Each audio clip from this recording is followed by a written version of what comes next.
I wanted to just share today something in reference to marketing, right? And what we're doing.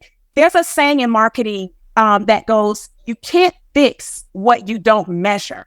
Okay. And I know in network marketing, it is very, it is a tendency for leaders to say, just go talk to people, right? When you don't know what else to tell them to do, just go talk to people.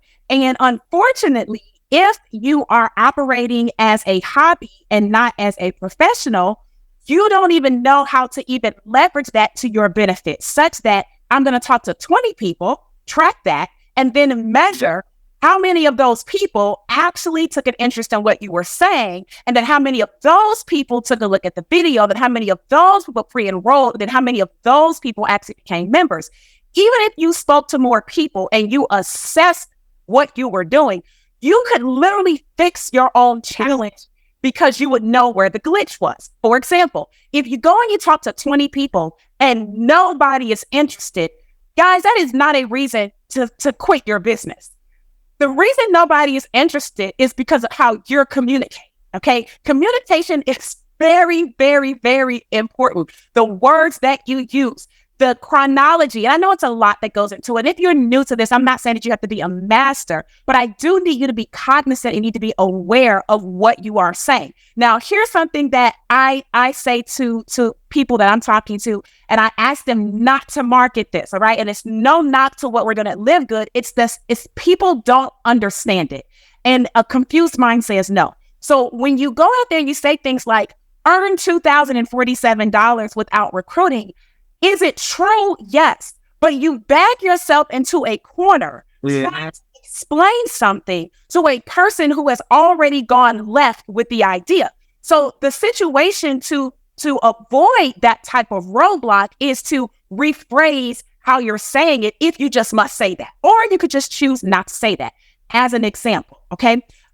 There's something called Pareto's Law, which is basically that 80% of your results are going to come from 20% of your efforts. But if you don't know the areas in which you're directing the efforts, then you don't know what the 20% is that you need to turn up and what the 80% is that isn't working, what you need to turn down. In other words, if it doesn't work, stop it.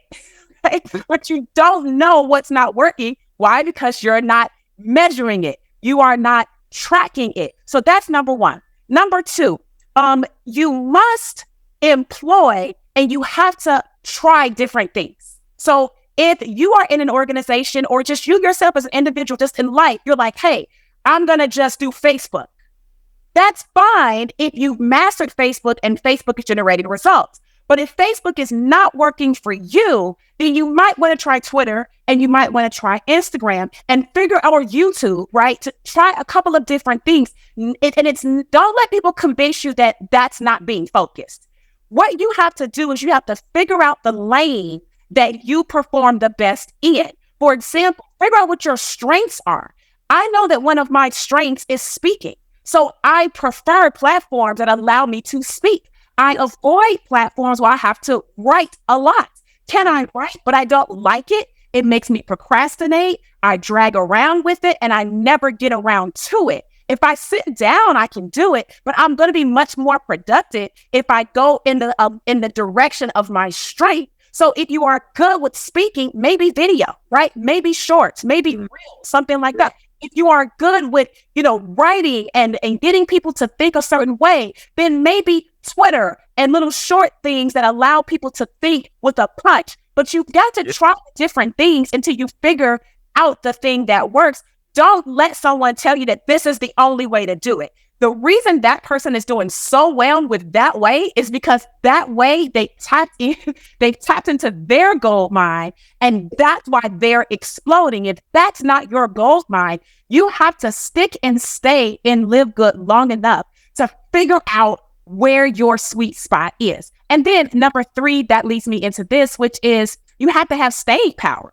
Right? You have to have staying power. And that's in anything ultimately that you're doing. They say success is not a destination. It is a journey of innovation and learning.